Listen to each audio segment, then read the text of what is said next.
आप देख रहे हैं न्यूज नेशन का डिजिटल प्लेटफॉर्म। आपके साथ इस वक्त में लक्ष्मी उपाध्याय। नमस्कार, आपके साथ हूं मैं खुशबू मनोरमा मिश्रा। और देखिए, जिस टॉपिक पर हम बात करने वाले हैं वो बेहद महत्वपूर्ण, क्योंकि एक तरफ रूस यूक्रेन की जंग चल रही है, लेकिन दूसरी तरफ जो सबसे महत्वपूर्ण है वो ये कि बेंजामिन नेतन्याहू के लिए एक बड़ा आदेश आया। आखिरकार उस आदेश के मायने क्या है, अमेरिका किस तरफ और किस तरफ से तमाम देश जो हैं वो बट रहे हैं, चर्चा इसी पर।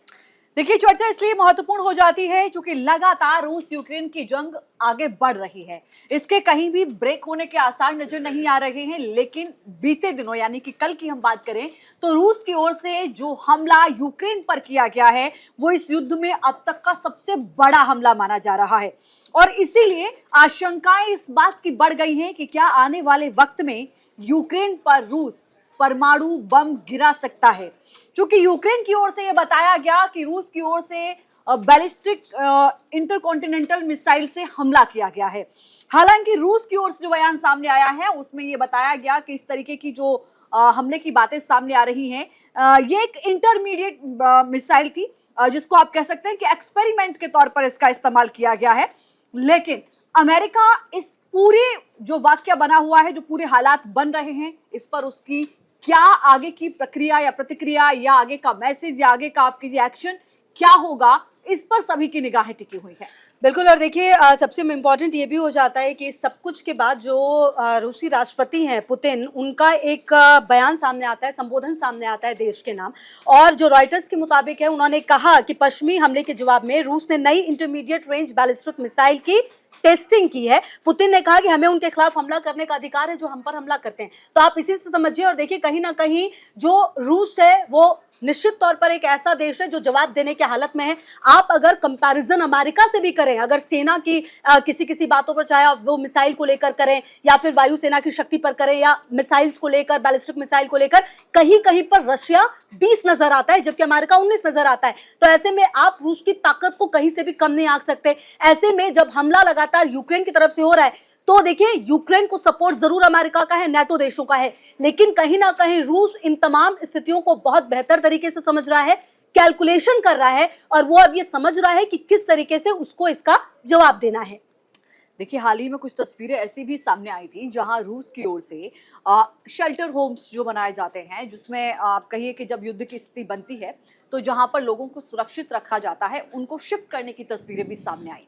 ऐसे में अब सवाल ये उठता है कि जिस तरीके की तस्वीरें, जो रुख अमेरिका रूस का देख रहा है और जिस हम मिसाइल की बात कर रहे हैं, उस मिसाइल की रेंज को लेकर ये कहा जा रहा है कि वो मिसाइल है जो अमेरिका तक को अपनी जद में ले सकती है, जिसका इस्तेमाल रूस की ओर से किया गया है। ऐसे में अगला कदम अब क्या होगा, ये क्यों कदम उठाया रूस ने, ये भी समझना होगा। ये कदम इसलिए उठाया गया क्योंकि अमेरिका की ओर से यूक्रेन को जो मिसाइलों के इस्तेमाल की अनुमति दी गई, उसके बाद रूस ने ये कदम उठाया है और ये सीधा एक मैसेज दिया गया है अमेरिका को। सीधा आप कह सकते हैं कि एक आपको संदेश दे दिया गया है कि अगर इस तरीके की परमिशन आप यूक्रेन को देते हैं रूस पर मिसाइलों के इस्तेमाल की, तो निश्चित तौर पर रूस आप पर अटैक करने से पीछे यूक्रेन पर नहीं हटेगा। अब आप ये समझिए, स्थिति ऐसी हो गई है, जो खबरें सामने आ रही हैं कुछ मीडिया रिपोर्ट्स के मुताबिक, उसमें ये भी खबर सामने आई है कि आने वाले वक्त में परमाणु बम का इस्तेमाल रूस यूक्रेन पर कर सकता है। क्योंकि अब तक इन आशंकाओं को बल मिल रहा था, लेकिन अब ये आशंकाएं और ज्यादा प्रबल हो गई हैं जो रिपोर्ट सामने आ रही हैं उसके मुताबिक। इसलिए हर किसी के जहन में ये सवाल है कि क्या वाकई आने वाले दिनों में परमाणु युद्ध, यानी कि क्या हम थर्ड वर्ल्ड वॉर की स्थिति देखेंगे। क्योंकि जब हम सेकेंड वर्ल्ड वॉर की तस्वीरें देखते हैं तो निश्चित तौर पर दुनिया भूलती नहीं है वो तबाही, वो त्रासदी। तो क्या ये स्टेज आने वाली है या फिर कुछ इस तरीके के विकल्प अभी बचे हुए हैं, चाहे रूस, यूक्रेन, अमेरिका, चाहे आप नेटो की बात करें, चाहे आप उधर इजराइल की बात करें। इजराइल और जो गाजा या लेबनान या ईरान का युद्ध है उसको अभी इतना प्रबल नहीं देखा जा रहा है, हालांकि वहां पर भी स्थितियां सामान्य नहीं है। लेकिन जब आप रूस और यूक्रेन की बात करते हैं तो यहाँ सीधे तौर पर यूक्रेन के साथ अमेरिका खड़ा हुआ है, नेटो खड़ा हुआ है, जो रूस को पहले दिन से नहीं भाता। दूसरा, किम जोंग उन से दोस्ती जो है वो रूस की बढ़ रही है, पुतिन की बढ़ रही है, जो अमेरिका की बेचैनी को लगातार बढ़ाती हुई नजर आ रही है। अच्छा देखिए, इन सब के बीच जो रूसी राष्ट्रपति ने कहा है वो भी अपने आप में महत्वपूर्ण है। रूसी राष्ट्रपति ये कहते हैं कि ये जो जंग है अब वो वैश्विक संघर्ष में बदल रहा है। अगर आप इसके मायने समझिए तो ये ऐसे कि वैश्विक संघर्ष में बदलना मतलब कहीं ना कहीं कि आप कई सारे देश जो हैं वो इसमें इन्वॉल्व हो रहे हैं। और सबसे बड़ी बात है कि पश्चिमी देश जो हैं वो यूक्रेन को लंबी दूरी के मिसाइल दे रहे हैं, उनकी हेल्प कर रहे हैं। ये बात पुतिन की तरफ से भी कहा जा रहा है। अगर आप पुतिन के इन बयानों के मायने समझे तो पुतिन ये बात बिल्कुल क्लियर कर देना चाहते हैं कि अगर कोई भी देश, चाहे नाटो का वो कोई भी देश जो कि रशिया को नुकसान पहुंचाएगा वो उसका दुश्मन है। और इसके अलावा ये भी कहा जा रहा है कि हम पहले एक चेतावनी जारी करेंगे, मतलब कि जो कि एक युद्ध में होता है, और उस जगह को खत्म करेंगे जहां से हम पर नुकसान की बात सामने आ रही है। अच्छा देखिए, इन सब के बीच एक चीज इंपॉर्टेंट और ये भी हो जाता है कि जिस मिसाइल का नाम जो पुतिन ने लिया वो मिसाइल काफी महत्वपूर्ण है, उसका नाम ऑर्शनिक बताया गया है। पुतिन ने बताया कि मिसाइल का नाम ऑर्शनिक है। उन्होंने कहा कि इसकी स्पीड जो है 2.5 से 3 किलोमीटर प्रति सेकंड की रफ्तार से टारगेट पर हमला कर सकता है।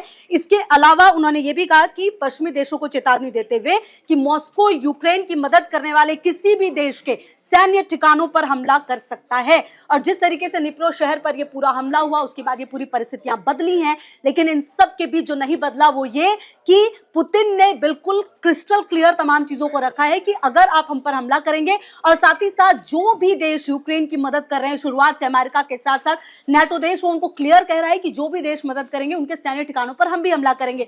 और जिस तरीके से बैलिस्टिक मिसाइलों से लेकर बड़ी बड़ी मिसाइलों का इस्तेमाल हो रहा है, लगातार यूक्रेन को मदद दी जा रही है, ऐसे में जो रूस का गुस्सा है वो लगातार बढ़ रहा है। पिछले कुछ दिनों में लगातार गतिविधियां भी बढ़ी हैं। ऐसे में आने वाले समय में सवाल ये है कि क्या ये युद्ध पूरे देश को, जो दुनिया को है, वो एक अलग मुहाने पर ले जाएगा? क्या दुनिया और बढ़ती हुई नजर आएगी? ये भी अपने आप में बड़ा सवाल है। बहरहाल अमेरिका ने जो तमाम हमलों की बात रूस की तरफ से की जा रही है उससे इनकार भी किया है। उसमें कितनी सच्चाई है, कितना हमला किया गया है, कितना नुकसान हुआ है, ये भी देखने वाली बात होगी।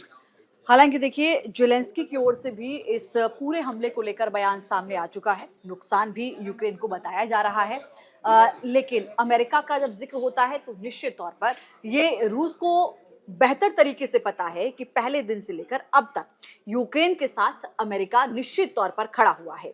सैन्य शक्ति बेशक जो है वहां पर ट्रांसफर न हुई हो, लेकिन अन्य तरीके से मदद अमेरिका, नाटो देश लगातार यूक्रेन की कर रहे हैं। और यही वजह है कि एक लंबा युद्ध ये छिड़ गया। अन्यथा रूस, या कह लीजिए कि पुतिन, इस बात को बखूबी जानते थे कि अगर रूस और यूक्रेन की ये युद्ध सीधा होता तो अब तक यूक्रेन पर वो तमाम पॉइंट जिन पर नजर है रूस की, उनको हासिल यूक्रेन पर रूस कर चुका होता। यानी कि जो अचीवमेंट करना था रूस को वो कर चुका होता। लेकिन सीधे तौर पर यहाँ का अमेरिका का हस्तक्षेप, अमेरिका का सपोर्ट पहले दिन से मिल रहा है। ऐसे में अब सवाल ये है कि आगे अमेरिका की भूमिका क्या रहेगी? क्या इस युद्ध को खत्म करने की कोई भी, कहीं से भी कोई पहल सामने आएगी? क्या कोई रास्ता नजर आएगा? क्योंकि देखिए, ट्रंप अभी आधिकारिक तौर पर उन्होंने राष्ट्रपति पद की शपथ नहीं ली है, लेकिन जीतने के बाद उन्होंने जेलेंस्की से भी बात की फोन पर, पुतिन से बात करने की भी खबरें सामने आई। ऐसे में अब आगे क्या तस्वीर बनेगी, इस पर रहेगी नजर। फिलहाल के लिए इतना ही। नमस्कार। लगातार रहेगी नजर। शुक्रिया। न्यूज नेशन अब व्हाट्सएप पर खबरों की ताजा अपडेट के लिए न्यूज नेशन के इस QR कोड को स्कैन करें।